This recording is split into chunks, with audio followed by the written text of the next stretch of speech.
Hello and welcome to the Learning to Slay the Beast podcast, a resilience podcast where we talk about all the challenging things that we're working to overcome, like anxiety, health, and relationship issues. My name is Sarah.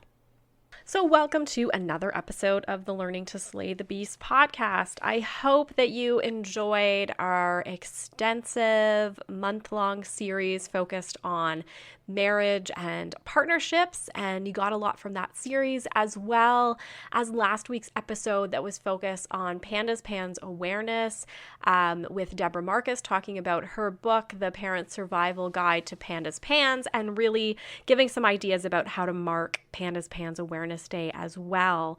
We are back again this week as we continue into the fall, getting into something a little bit different. We're going to talk about mastering change, but with a bit of a different slant. So in the past, I've talked on the podcast with different practitioners about change and transitions, since they're such a big part of our life and they can be really challenging. So episode 92 was How to Master Transitions with Rachel Shumway, where we heard kind of like a coaching perspective and a lot of tools and tips and techniques about how to get in the right mind about transitions. This time we're going to take a bit of a different perspective. We've got Twohig on the podcast. He's the founder of Mastering Change, and he's going to dig a little bit into his background with change and then how he uses something called shadow work as part of his life. So if you don't know what shadow work is, we're going to get into that. Stephen's going to give some examples about how to use this and what it is and how it comes in to being. We're also going to talk a little bit about plant medicine. He's got some ideas on that topic. Stephen's got tons of experience in terms of coaching and work. He's done over 10,000 strategic interviews working for Tony Robbins. Lot of knowledge that he's bringing to this podcast. And so really interested to get into these conversations about shadow work, which, like many of you, maybe you've kind of heard that term, but I didn't really know what it was. And then how we can benefit from it and then get into mastering change. So I hope you enjoy this podcast this week, something a little bit different with our guest, Stephen Twohig. So welcome, Stephen, to the podcast. I'm happy to connect with you today. I'm grateful to be connecting with you as well. Yes, we've had some technical issues today, so I really appreciate your patience. Why don't we start with you just providing us a little bit about your background and then how you got into coaching on change? Yeah, I'm what you might call a wounded healer kind of thing. When I was 3 years old, my stepmonster, I call her my stepmonster, my stepmother physically tortured me. She locked me in a basement and pulled my hair out, beat me, stuff like that. And I think that's probably where it began, was being locked, feeling as though I was locked in that basement and some part of me was just missing. And so I went through, up until 40 years, 30, 40-year-old man, 47-year-old man, thinking that at some level I was being locked in the closet. And it led me, therapy, addiction, AA, NA, all the A's. I did all that and nothing seemed to be working. And then I finally ran into a piece of work, or what I would call medicine, called shadow work. And this was, April 2000, when I was first introduced to my shadow. And right then I knew. I wasn't, people think you go do shadow work and all of a sudden you're fixed. I wasn't fixed by no means, but I was given a practice that allowed me the ability to start to work my way out of some of the stories that I was unconsciously telling myself from from all the abuse that I'd been suffering from. I'm sorry to hear about that past and the challenges there. Maybe you can dig in a little bit more than how you started to focus on change and your approach.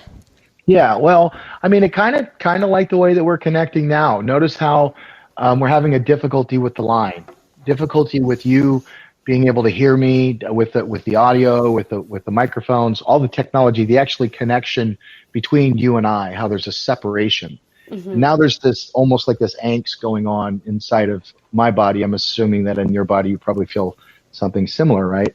Well, once that angst starts to set in, the mind is built to create meaning. That's what it does. If you think of when you were born, the software that is the mind version you kind of thing, right? Came online and said meaning, and started to ask the question, what does this mean? Where is God? Who is God? Who am I? Where am I? And then layer after layer after layer of answer started coming. And as those answers started coming, you started to then stand on top of those. And if some of that angst, like what we just experienced through our technical difficulty, was something that happened back there, but it was traumatic and it was while we were a baby, we had to make some meaning. Why was I not able to connect with her? Right. When we're born, when a mother tells a baby no, like don't touch that, it's hot, you'll see the baby, it'll look down and away. And that's a trauma response. And what that is that's a disconnection. Now it's you got to tell your baby no, right? But then how did that baby reconnect? And then later on down the road, we learn that it's bad. And when things are bad, I feel disconnected. Why am I disconnected? And then the mind is always asking why, and how. And most of the time that's unconscious.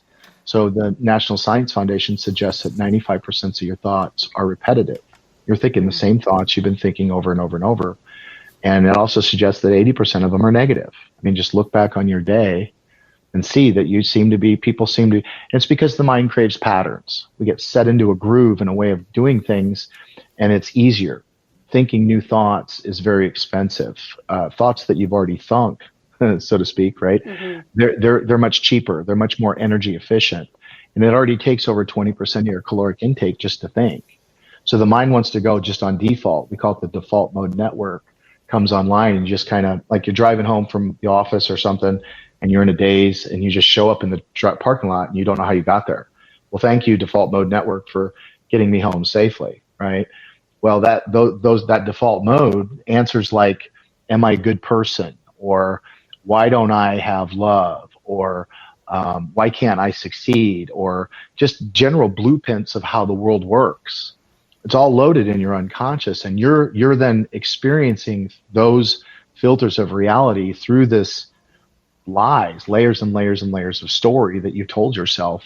And that's causing all the trauma. I believe I've come to, after 22 years of doing shadow work, I've come to believe that this is the primary source of all suffering in the world, is through shadow. Oh, wow. Okay. And it sounds really interesting. I've not heard much about shadow work, and I can sort of imagine it's maybe that dark side in us or something like that, but maybe you can explain it to me. Yeah. So just for a second, what I'd like for you to do is I'll show you. I can't really explain it. It's not an objective thing that I can. Some things have to be earned. They can't be learned, kind of thing, okay. Right? So just for the next 10 seconds, what I want you to do, we'll just see how many you can find. I want you to look around the room, and I want you to find everything in the room that's red. Ready? Go. Look for everything that's red. 10. See everything there. 8. Make sure you get it all. 6. When you want to be successful. 4, 3, 2. Close your eyes. Your eyes closed? Mm-hmm. How many things did you see that were blue? Oh. and you didn't, did you? And isn't it true that you made pink red? Yeah, probably. Yeah. Exactly. And the reason why is because we get what we focus on. And so what happens, when I was 3 years old, I was locked in the basement, but that was pre-verbal. So I didn't know how to communicate to you that I feel like I'm trapped in this. I'm scared, and I feel like I'm not going to be able to get out of the basement. This is pre-verbal. And oh, by the way, when my mom finally got me out of that mess, found out what was going on and got me out of there, the prevalent thought of the time back then was to don't say nothing.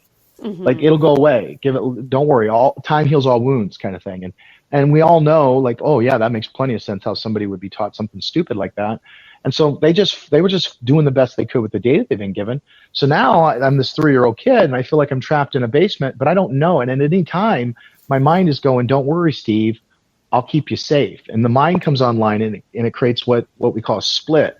So the mind is now looking. Some part of me was always looking for, how am I going to get caught in that basement? And what if it's not a basement? And then the basement starts to morph into a metaphor for life and relationships and finances and health and fitness. And I'm at now 40 years old, and I'm no longer trapped in the basement, but I feel like it still, because the mind holds on to those things, right? It's like time is just an illusion. Time isn't real. Part of me still felt like it was trapped in the basement. So now I'm 40 some years old. I'm not trapped in the basement. And a 3-year-old trapped in the basement looks different than a 40-year-old that's thinks he's a 3-year-old trapped in a basement. Does that make sense? And so now I'm talking with my wife about taxes, and I feel like, why are you trying to corner me? But that's not what's going on, because and this isn't just a trauma response. The gift that gave me, because I believe that our suffering is sacred, what that gave me was the ability to see all this unconscious programming, I call it algorithms, that the mind creates over and over and over unconsciously, and then we have the same patterns of suffering. The same, you kept seeing the names changed to protect the guilty kind of thing, and it's always, there's these projections that we're living out of where you're trying to eat me, now you're trying to eat me. And with COVID is a prime example. You see the Democrats going, the Republicans are trying to eat me, and you see the Republicans jumping over at the Democrats, the Democrats trying to eat me. No, we have this collective shadow that for 3.5 million years we were food. And we were chased and we were eaten. And so now we actually have something, we're being, God sent us all to a timeout, everybody go to your rooms kind of thing. It's like, well, what did I do wrong? Mm-hmm. So that's why we're seeing, the divorce rates have doubled, the suicide rates have shot through the roof, the addiction is at an all-time high, like fentanyl overdoses down here in Florida are just unacceptable. And it's because we're not having this conversation around the shadow, around the parts that we hide, repress, and deny. And it's coming back to bite us in the butt. It's time to wake up. And so what are the tools then that we can use to approach this shadow work? That's a great question. As far as tools go, it's the reminder. There's a couple things that I always say. First, understand that it's your suffering that's sacred. Because if I don't have some way of seeing that I'm lying to myself, then I'm just reacting. I'm experiencing the lie and don't even know it. Does that make sense? It's like I've got, for me to know what success is, I've got to experience failure. It's just not. There's no other way for you to experience that this isn't true. I am good enough. I am this. I am that. This is not. This is a lie. So I've got to experience that suffering point. And so anytime you find a condensed feeling would be angry, frustrated, scared, overwhelmed. Any kind of a charge, we call them a charge, where you feel charged, and it's like, why do I feel? Just think of that person that just irks you. Everybody's got one, right? Mm-hmm. Just for whatever reason, every time they come in the room, they just rub you the wrong way. It's like, okay, well, the question becomes, how does that make you feel? And so the first rule is to go into suffering is sacred. And then the second, I call it the primary rule of shadow work. The first rule of shadow work is that we lie to ourselves first. You think that this person is making you feel this way, but they're not. You feel this way because there's a charge in you, and they are then holding the space of allowing you to see where you've got an algorithm running on in the background that's causing you suffering. And I found this to be true in I've been all around the world. I've done over 10,000 strategic interviews by working for Tony Robbins. I've been to Serbia, Australia, Canada. I've been translated in 7 different languages, and this is true no matter what culture you're in. Doesn't matter what side of the planet you're on. We lie to ourselves about where we're at over and over and over, a series of lies. And those lies then cause us to feel a certain way. And if we don't want to feel that way about ourselves, we then project it out on the outside world so that the system that's called the mind can try to come to some kind of understanding of why I'm suffering with this lie that I'm telling myself. Does that make sense? Mm-hmm. Mm-hmm. Yeah, for sure. And so really, like, this kind of is overarching into our whole life. Like, this would really affect everything that we're doing. Yes, shadow is the parts of you that hide, repress, and deny. It's the way that you make meaning in your world. I've got a client up in Canada who runs a multi-million-dollar shipping company. And, we get on the phone and we talk about the CFO, or we talk about the CIO, or we might talk about, there's different ways of, and typically 9 times out of 10, if there's something going on, the system runs well. If the system, like, I'm a strategist, right? So it's practicality. The system runs right, and the dashboard that the business owner has. If there's a problem in that business, most of the time it's because either A, somebody thinks something is that isn't, or B, the leader somehow thinks that they should be running left when in essence they should be running right. Go down underneath that, it's because I thought this or I saw that. We go into relationships, and it's like go into your relationship. Think of the last time that you fought. Think the last time you hooked something up, or couldn't get something done, or dinner was late, or couldn't figure out what food you wanted to go to. Like, how many times have you gotten into, what do you want to eat tonight? Well, what do you want to eat tonight? And that tension that comes up, that shadow, what am I feeling right now? Where am I feeling that in my body? And really doing the introspection, allowing yourself to go into the pain, because our ego, we're wired to run from pain. We're wired to shut that down. We're not wired to not think about it, to numb it out. And that's the very thing that's causing the problem. We're trying to run from something, and anything you resist persists. So then the experience gets bigger and bigger, and people get divorced, and jobs get lost, and bad people hurt people. It's just the way the world, and shadow gets passed on to person to person to person. So it's being willing to really take a hard look at, why am I really feeling the way that I'm feeling? Okay, and so the key tool really that you're saying is that introspection, like spending that time and tuning into yourself. Yep. And that becomes, therein lies the rub, because again, we lie to ourselves first. Mm-hmm. And so I have to be willing to hear the lie. I have to be willing to look at that part of myself that I don't want to look at. That little boy who feels like he's trapped, that nobody likes him. So I'm going to stay quiet. I'm not going to say anything to anybody, because if I say something to somebody, they're going to crush me. Right. So there's this part of me that when that guy comes online, I start to shut down automatically out of safety, totally unconscious that I'm inside that story, trapped inside the container of the blueprint of reality that I made clear back there, and I don't even know it. So I got to be willing to see that, and then I got to be willing to I got to know then how to go down and assess, mm-hmm. because if you miss by an inch, miss by a mile when you're doing shadow work. It's like, they used to catch monkeys in India. They would open up a gorge, and then they would put some fruit in it.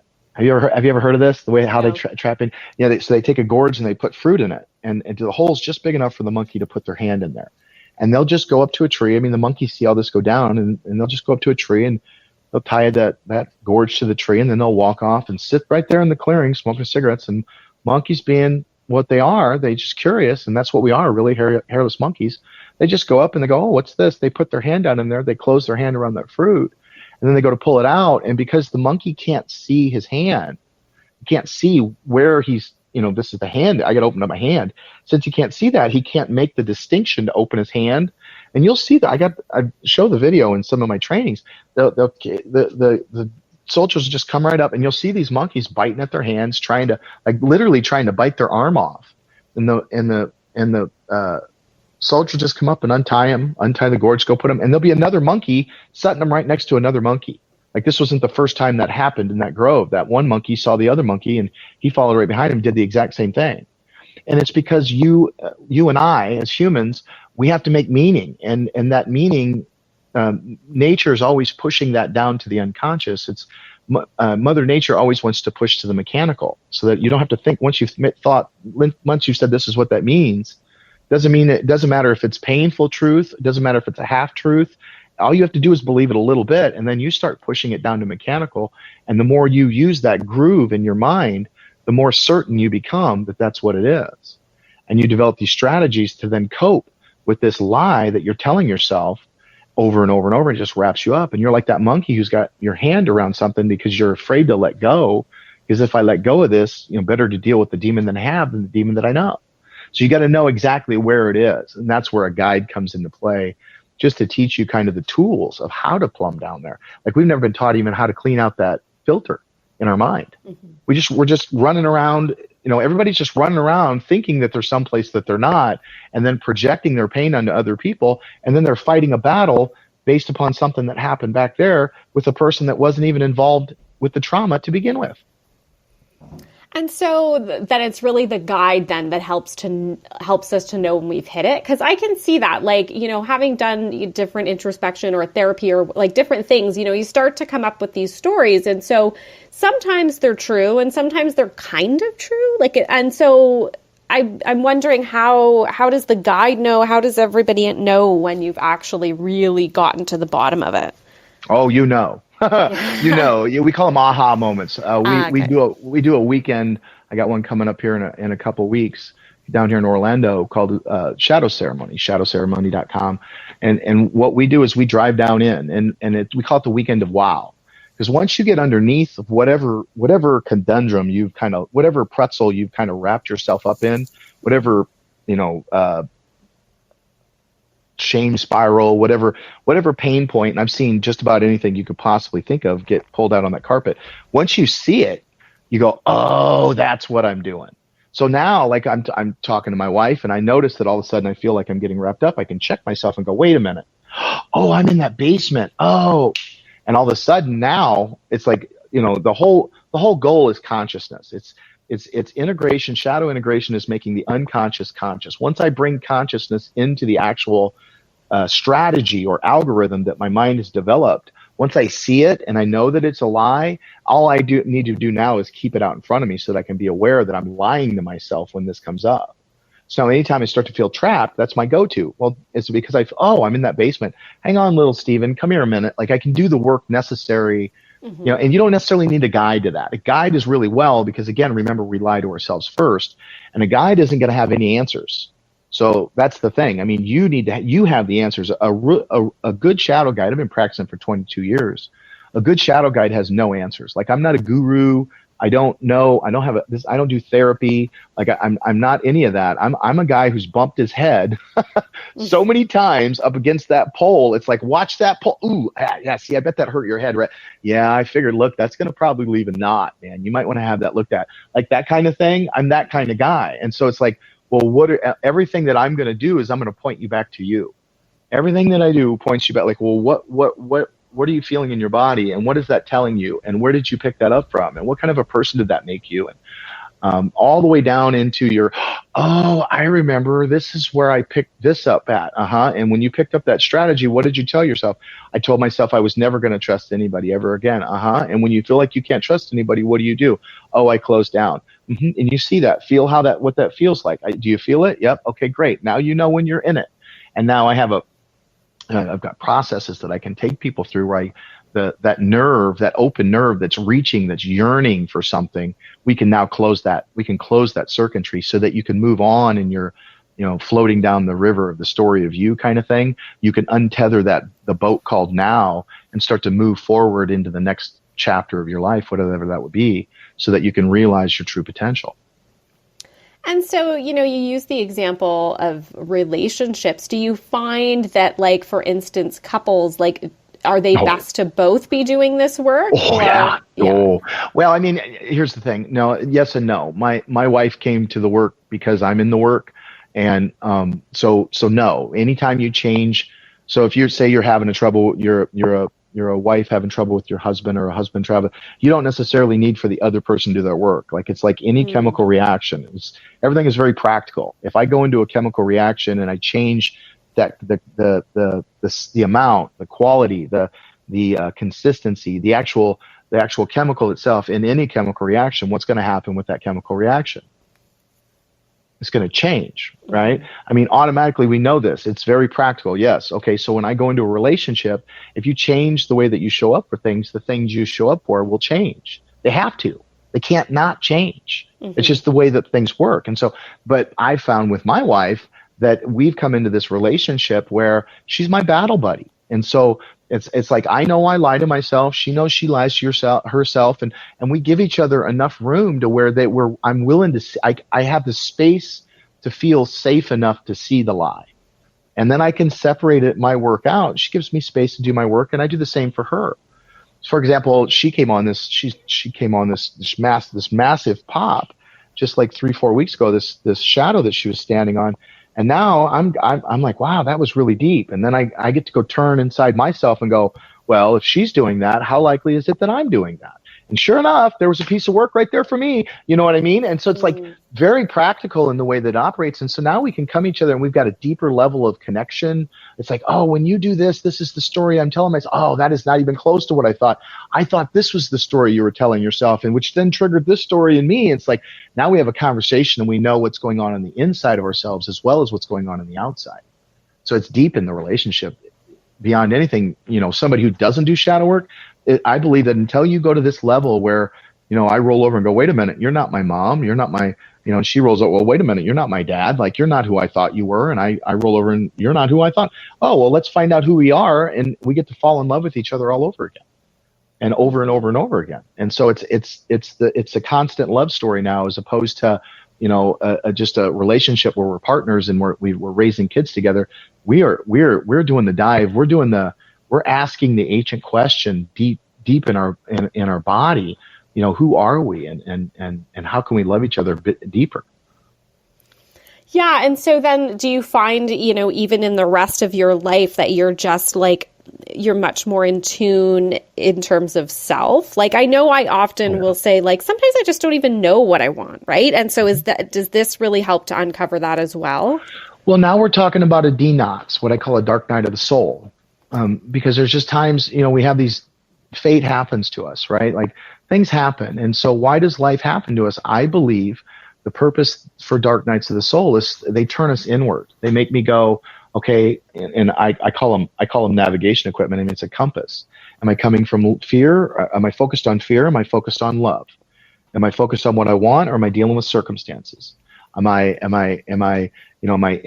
shrinking? Am I compressed, or is my consciousness expanding? Like, which direction am I going? And once I know that, am I giving? Am I receiving? Am I open to receive? Am I taking? Like, what am I doing inside my body? And when I know now how to make those adjustments inside my body, I can now change. It's like changing my whole reality, because I'm checking inside myself and going, okay, what's going on my dials? Check in with what I'm really doing. A lot of time, if I'm feeling compressed, it's because I'm not open to receive the love that's right in front of me. And so then what I do is I take. And I mean, think about it. How much of our programming is built around take? We're in a consumer-based economy. Like, it's a false economy where we're just constantly, all of us are just buying. And you turn on the TV and, you need this car, or you need this thing, or you need this. And if somebody's, we train for the victim identity, and that victim identity then locks in, and now I'm going to get a narrative that I have to have at that point, the only narrative I'm going to get is a victim-based narrative, and I'm going to tell myself stories that are victim-based, and I'm going to have a blueprint of the world that I'm constantly being victimized, and that's how I'm going to feel. And then I'm going to feel as though I don't have any agency and that I'm trapped inside of that victim state, and I feel like can't do anything but act out. Like, it all comes back down to, if I'm willing to work on the dials on the inside, I can transform every last aspect of that. Okay. Yeah, no, that definitely makes a lot of sense. And I could see that this is, yes, for sure, very powerful. And so then how does that then link to change? So is the idea that sort of once you've dialed into yourself and kind of like not your triggers, but different things and patterns that you're doing, that the next time you're going through change, you're not going to have those reactions? No, I that's one of the common, like that'd be great. It would sell my programs. It would sell my coaching. You know what I mean? Come to me and I'll solve your problems. That's a lie. Like, that's just a lie. But it does allow me to keep it out in front of me, because now I'm conscious that I've got this software application that boots up when the computer that is Steven boots up.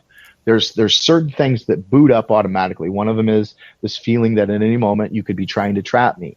And it could come out as easy as, the car in front of me pulls in front of me and then slows down, or it could be as easy as you ask me a question that pushes me down a road that makes me answer a difficult. It could be just that simple, and I've got to be aware of, there's that algorithm running that's keeping aware of times when I may feel like I'm being trapped. Does it make sense? And so the more I work against that, then what happens is my mind finds another groove.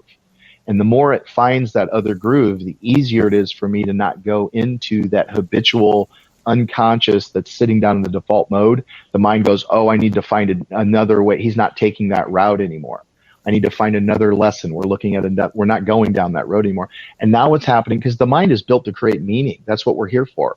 We're here to create purpose. We're here to create meaning. We think we need to uncover this. And at some level, yes, but my ego doesn't know what that is. My ego is just along for the ride. When I get connected to the deeper part of me that sits beyond my ego, now all of a sudden I get on purpose. All of a sudden I feel like now, for some reason, it's like God is working through me, kind of thing. I'm just on purpose. It's just in the groove, kind of thing. And the goal is, I think, to get to that. I think the goal is to uncover our superpowers, that are trauma, that are moments where we're tightened, where we're resisting what is, uncovering those, learning how to let go. That's what this work is all about. Letting go of the lie. And attaching to deeper and deeper parts of the truth. which is you are God having a human experience when it boils right down to it. Right. And then life would generally be, the idea being if you're working on purpose, you're feeling more at ease with yourself and all of those things, more fulfilled, maybe. Yeah. So my mission is to create a world where everybody reaches their true potential by making the impossible possible. It's actually getting ready to get a tune-up because I just sat through ceremony, and so I'm going to be upgrading it soon. But and every morning I get up and I state that my purpose is to channel light, love, and grace. Now, my mission is for when I want to go in and pull. I go in, through my work and shadow work. I go help people to get out of that metaphorical basement. People that feel stuck. People that can't see the road ahead of them. People that need to see around a corner. People that feel as though they just can't break free from wherever they're at. That's when I get called in. I get called in when it's like I don't know what to do here. Well, let me ask you a question, and we find that answer. So that's my superpower. I got really, really good at that. That came from those D-knots, those dark nights of the soul, where I had to uncover something, right? So that's what the D-knots is for, to deal with the mission. Now, my purpose is just what I'm here to do. So that if I'm not, like, imagine if all of a sudden there were no kids trapped in the basement no more, where that's the goal, right? Where the world is no longer living out of this nightmare that we all seem to be living in. Well, then what? Well, now I can just share light, love, and grace. I can have I can just be. So that's purpose. Purpose, I think, is just what you are. It's the fruit. Whereas the mission is what is grown out of you based upon, how the world, this is the hole that I've been put here to plug. And that's typically tied to wherever it was that, whatever hole that you've stepped into is probably the hole you need to first be plugging. You know what I mean? Like, don't go looking for a hole to plug. There's plenty to be plugged into in your life. That may very well be what you're here to do, kind of thing. And through that process, you go through this spiritual, you join you get on the hero's journey. Like you get in the subjective experience of it all. I believe that that's really, like, if you go back in and look at every, Joseph Campbell called it the monomyth. We all have a story that we're telling. We're here to live out a story. There's a story that is you, and you're telling the story all the time. Like right now, if you're listening to this, you're telling yourself either this guy's a nutcase, or wow, this guy's really onto something, or I can feel it. Whatever it is, in your head right now, there's a voice, and it's telling you what to believe about whatever. You're making up a story. You're making up meaning around what you're being told. And it's typically, if you really allow yourself to look at it, it's based upon meaning that you've already created. If you're mad about something because you're stuck in well, then this is probably pissing you off. You know what I mean? And if you're feeling desperate, then this is probably triggering that too. And it's not about the data. Like, suffering never sits in the data. Suffering sits in the story. And so once you give yourself permission to go into the subjective experience of the story, and that, down into the suffering, shadow guide will take you down into that pain, the dark areas that you're automatically wanting to not look at. And you'll pull up this massive amount of energy. You'll pull out insights. You'll pull out awareness. You'll pull out superpowers that people will look at you and go, I don't even know how you do that, because you've picked it up from the one place that nobody ever thinks to look. And so you have insights that other people just by nature are designed to not even look for. Okay. Yeah, that makes sense. And I can see that would be, super powerful. Mm-hmm. And so, I guess just in terms of people that would want to be involved, like, I could see this could really be anybody, right? Or do you have in your work, like, common maybe traumas that people have been through and they tend to gravitate towards this work, or is it just everybody? Well, I mean, I've dealt with everything from I did over 10,000 strategic interviews with business owners from around the world. I mean, Tony Robbins had me run interventions for literally flying around the world doing these interventions for business owners, looking at what keeps them stuck, what keeps them from being successful. I've worked with homeless. I spent 2 years working with the homeless in Colorado Springs. I've worked with business owners. I've worked with homeless. I've worked with addicts. I spent a considerable amount of time working with one of the mother of modern day recovery coaching. And then I came down here, and now I'm in Florida. I've spent the last 3 years working with ayahuasca and people coming down here working with psychedelics. And it is what it is. I mean, there's not an area. It's when you're ready to take. It's for those people really ready. Because a lot of times you see people that they want to solve their problem, or they want to be more successful, or they don't want to hurt anymore. They want to, geez, I want a relationship, but they don't want to do the work, right? And then there's the other type of person that they'd rather have a problem than solve it. Right. Like we only change, there's two reasons. One, when the pain of staying the same is greater than the pain of change, or when the solution becomes greater than the problem could ever be. That kind of thing. When you've reached that point, that's typically, if you're a business owner that's like trying to step up and get to the next, like, trying to sell their business, they'll come to me because they know they need to, and they want to make sure. So it's that transition stage is typically where people are coming to me. It's like, I need to cross through this threshold, and I need support getting through that threshold. That's when people typically reach out to me. Okay. So that's where mastering that change piece comes in. Okay. That makes a lot of sense. And I know that you are very involved in plant medicine. You kind of mentioned it there. Did you want to chat about that a little bit, or maybe explain some of what you're doing there? Well, it's, again, I'm studying shadow work and started this journey April 2000. I said, this is what I'm going to do. And I started chasing this, what is this thing called shadow? And it's led me. Went and spent 10 years working for Tony Robbins, studying under him because he was doing the work at a very high level, and went into sales, and then went into addiction therapy, and then went into work with the homeless. And then I came down here to Orlando. Everybody was talking about this ayahuasca kind of thing. And I'm like, all right, cool. I mean, all right. I went and gave it a try. And I mean, it taught me a level of shadow that I didn't even know.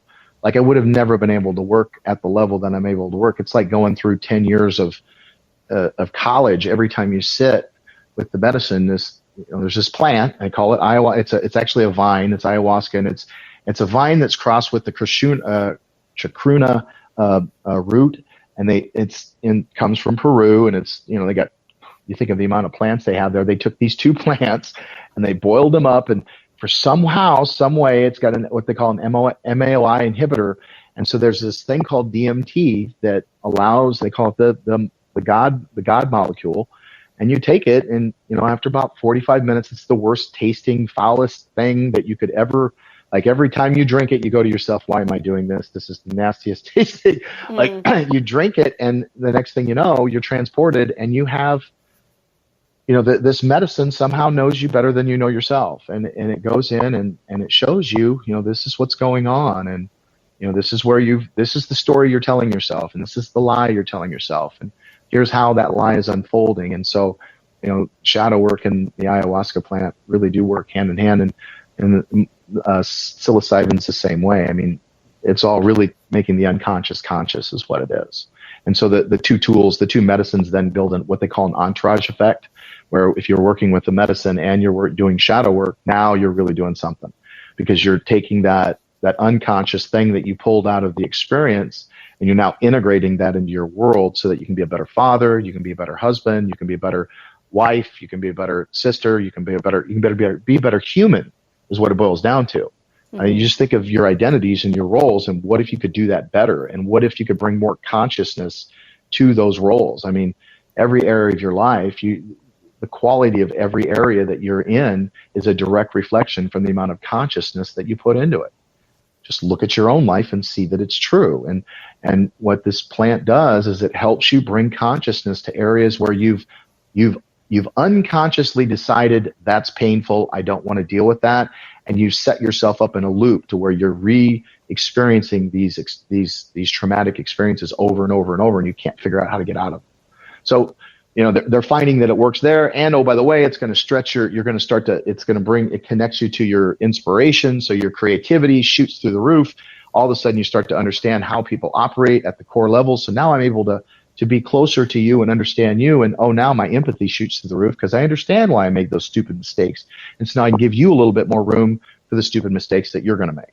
If that makes sense, right? So, it's not for everybody. It's definitely not for everybody, but for those people who are called to work with plant medicine, it's quite an experience. Wow. Yeah, no, it sounds super powerful. And I'm sure like with a guide and all of those things, right? Integration, you don't need a guide. Like I bumped my head around in this thing for 22 years, but I was trained by some pretty genius people. Like the people that taught me, I'm just blessed to be able to have the questions in my body that I have so that I know what to ask myself and others. But, bumping around in the dark, I mean, you're going to eventually run into something that's bigger than you, because shadow by very design is going to be bigger than you. That's why you feel addicts are like, I just can't quit. Well, yeah, because that addict part of you is bigger than you, and it feels like it's going to eat you alive. And those feelings when you feel like I just can't deal with this anymore, feels like it's bigger than you. That's because it's shadow, and shadow is your conscious mind is really only like 3% of your consciousness. The other 97% is all in the dark. It's all happening underneath the water. You don't even know what's happening. And so, having somebody there to help you integrate. I had a client who, went and drank the medicine, and he came back. He's like, oh yeah, the medicine told me that I was going to leave my wife and yada, yada, yada. Wait a minute. Let me ask you a question. How's your relationship? And what we really found out was he was not connected to his wife. He was not engaged in the relationship. And what the medicine was really showing him was, if you keep going down this road, then you're going to end up alone. Right? He thought it was telling him to go alone, and almost ended a relationship that he was happy in, but he just wasn't engaged. And so he didn't know how to engage. And so then we look at, okay, what's keeping you from engaging? Well, there was this one time when, and now we're going into what's keeping him really present in the relationship. It's my fear of engaging is, what if she breaks? What if she crushes me? What if she takes my heart away? Oh, okay. And of course you would not want to engage then, because this person is going to be you're going to be in your most vulnerable stage is when you're with somebody who's intimate. So you have somebody there that can help you unravel those lessons that you're getting in a way that's meaningful, and then integrate them into the world. But you don't need, the medicine is going to do what the medicine's going to do, but having a guide makes it a little bit easier for the Western mind to be able to integrate that stuff back into reality. And isn't that what it's always about? Okay, no, that makes a ton of sense. And so before we wrap up, I just wondered, are there any other kind of key pieces of advice or tips or tools that you want to share? Yeah, breathe. Remember, you're God having a human experience, and give yourself permission to have that experience, and look at where you're suffering, and give yourself permission to just put some space between you and the thoughts. And give yourself permission to just see, just for a moment. You can beat up on yourself later. Nobody would ever talk to you the way that you talk to yourself. You'd never talk to anybody else the way that you talk to you. Just give yourself a moment, just right here in this space, to just set all that down and say, okay, what if I could learn to do this in a way that I didn't have to beat up on myself, because I was a friend to myself? Just for a moment. How would your life change? Feel pretty good, wouldn't it? Go do that. You don't need a guide to do that. Go do that and see what happens. And then follow where the resistance keeps you from doing that. Because anything keeps you from being your own best friend, you are your primary relationship. Nobody can separate you from you but you. Unfortunately, we're doing it to ourselves all the time. And we're killing ourselves with love. For sure. Okay, that is very powerful advice. So I'm sure listeners are going to want to hear more from you and see more about you. Where are the best places online or on social media that they can connect with you? Well, the best place to probably connect with me is still Facebook. That's where I spend a majority of my time. And I think the links are going to be in here somewhere. I'm also on LinkedIn for more of a business, try to keep things more business minded on LinkedIn. Then you can also find me on Twitter and on Instagram as well, obviously. But then on my website, masteringchange.com, if you go there, you can also find me. I have an app. So if you go to your phone and you search for 30-Day Mental Cleanse, I have an app that you can download that'll also help you start to I call it pulling on threads. So a thread turns into a string is attached to a rope is tied to a chain, and a chain is attached to an anchor. You pull the chain and the anchor comes up, the boat leaves the harbor, right? That's what we're doing here. We're pulling threads. And so you can download that app and it'll help you start to work on pulling some threads in your life. And I do one-on-one coaching. We have an immersion process for folks that really want to pull on some anchors, really want to do some deep work and need a safe place where they can do that and learn what it means to be a shadow work practitioner. We do that 3 to 4 times a year right now in Orlando, and we're growing across the United States. So we'd love to support you if you need something deeper. And I also do one-on-one coaching as well. So you can reach me at masteringchange.com. Awesome. Okay. No, that sounds really great. You've got tons of offerings. The app sounds really interesting. So I will definitely check that out. So I so much appreciate your time and, of course, your patience with all of our technology issues. Sure. Thank you so much for being with me today. Thank you very much, Sarah. I appreciate it, and I appreciate everything you're doing. You have a great day. You too. Have you read my novel Pendulum by S.E. German yet? If not, what are you waiting for? And if you have, I would love to hear from you. If you don't know about Pendulum, it's a heartwarming story about a young boy who starts to experience neuropsychiatric symptoms after an infection. We follow the boy as he goes through many regular, real middle grade issues like moving, having a crush, playing sports, also while experiencing neuropsychiatric symptoms like anxiety, OCD, tics, panic attacks, and more. If you're interested in checking out Pendulum by S.E. German, it is available through Amazon worldwide, where you can even see a preview of the book, or you can listen to Chapter 1, which is on episode 64 of the Learning to Slay the Beast podcast. I hope you enjoy the novel, and thanks for your support. Thank you so much to Stephen Twohig for his time this week and digging into mastering change, shadow work, plant medicine with us, and all of the things. I really appreciated his patience as well. I had a lot of technical difficulties heading into this episode, and he was so patient hanging on while we got some of that sorted out and we're then able to do a great conversation. So I hope that you've learned a lot from this episode. If you are interested in hearing more from Stephen, I know he gave a number of ideas, one being his masteringchange.com website, also finding him, Stephen Twohig, on LinkedIn. It's Twohig. Also, you can click in the show notes if you're looking for the spelling of his name. And then, as he mentioned, he's on Instagram as well at Stephen Twohig, and also Facebook, Twitter, all those places. And check out the app at the App Store, 30-Day Mental Cleanse, and see what you think about some of his offerings. If you're looking for more in terms of mastering change or transitions, as I mentioned off the top, you can check out episode 92, How to Master Transitions with Rachel Shumway, where it's a bit of a different take and some different types of tools and advice as well. I hope that you are enjoying the nice fall weather that we're getting. We've got a bit of a mixed bag in terms of episodes coming up. I have a few episodes that focus on parenting in the next month or so, as well as one that is really focused kind of pre-holidays on traveling with neurodiverse children and giving some tips and tricks and recommending a book that's really useful in terms of traveling with neurodiverse children and teens. So please stick around over the next few weeks. I hope you've been enjoying the podcast and some of the offerings over the last month or so. And as always, I really appreciate you listening.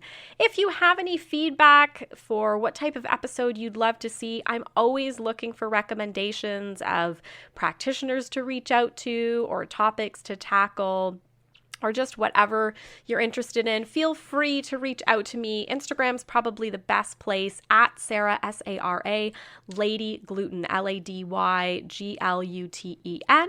Always happy to hear from you. And even if you have a series idea. So I have done a few series in the past, the marriage and partnership, the back to school series. We did one on pandas, pans as well. Always happy to hear your ideas. So feel free to reach out to me. Anyways, have a great week, and thanks again for listening.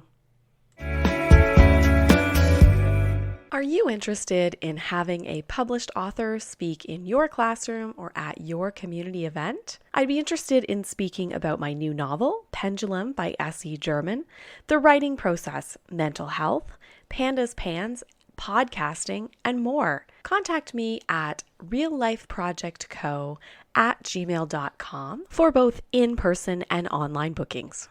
Thank you for listening to the Learning to Slay the Beast podcast. Please keep in mind, this podcast is not intended to be medical or professional advice. If you'd like to hear more from me, you can follow me on social media, Instagram and TikTok, at Sarah Lady Gluten, or Facebook, Sarah_gluten-free lady. You can also visit my website, which includes author information, speaking information, and more info on the podcast at www.se-german.com. If you like the podcast, please feel free to review the podcast on your favorite platform and also subscribe, because it means that it will show up for you every week on your favorite podcast platform. Also, we've just started to have the ability to support the podcast. You can find this link in my Instagram bio or visit Ko-fi, ko-fi.com/learning to slay the beasts.